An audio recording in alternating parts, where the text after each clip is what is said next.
Problemes tipus d'escales 3. Per entendre millor el procés, t'aconsello que si no l'has vist, et miris el vídeo Problema tipus d'escales unitat. Anem a imaginar un problema. Què passa si sé la distància real i puc mesurar la distància al mapa, però no sé l'escala? Un edifici de 3 plantes fa 10,5 m d'alt i el mapa de la casa queda representat per una mida de 2,5 cm. A quina escala està dibuixat aquest mapa? Analitzo les dades.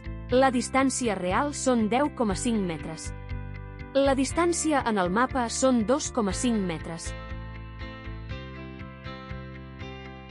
I m'he de posar les distàncies en la mateixa unitat.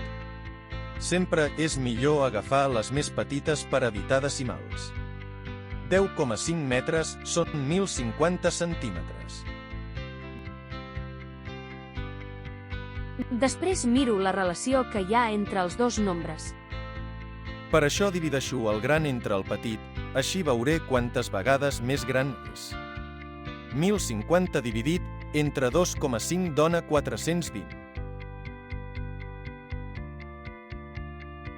L'escala serà 1 a 420.